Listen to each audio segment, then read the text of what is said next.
Wally will play with that ball for hours. We've sort of taught him to be a good goalie. Wally will dive on that ball and stop it. It almost never gets by him.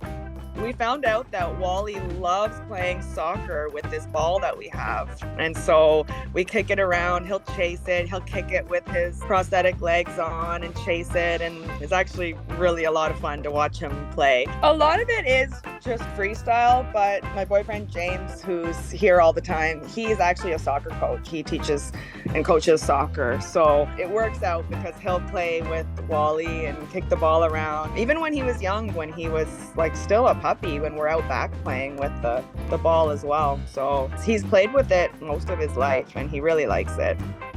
You'd be amazed at how fast Wally is when he runs with his little prosthetic legs on. He doesn't really ever trip on them, and with those he walks pretty much like a regular dog.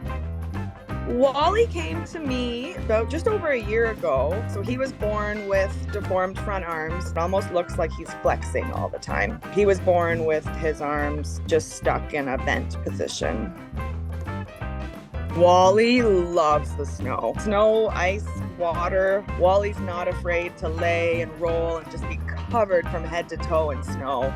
And this winter, we had a couple pretty good snowstorms, and man, he had a blast just jumping and playing in it, running through it. He loves the water. So if you give him a big enough water bowl, he will put his whole head in, throw his head around. Sometimes he'll try to climb in it. So last year I got him some little like kiddie pools, and he had some different things that we would fill with water, and he would just hop right in. You'd find Wally full body in, rolling around. He even got to go up to my parents' cottage up in Muskoka and got to be in the lake.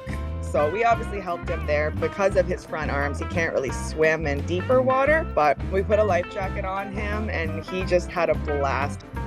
But even in the winter when there was ice chunks in the water, he was sticking his head right in the freezing cold water and taking out pieces of ice to eat. He likes to gather the ice. If he found chunks of ice, you'd see him carrying them back to his bed, and then he'd lay with a bunch of chunks of ice. Sometimes he'd eat them or lick them. The farm sanctuary here, Charlotte's Freedom Farm, we do focus now on special needs animals. It's just important for me, especially, to show people that they're living such a normal, happy life. Like having their birth defects, or what people would say their disabilities, it just doesn't hold them back in any way. They can still do what, the other dogs at the farm who have all their legs, they can do the same things that those dogs can do, and they keep right up with them.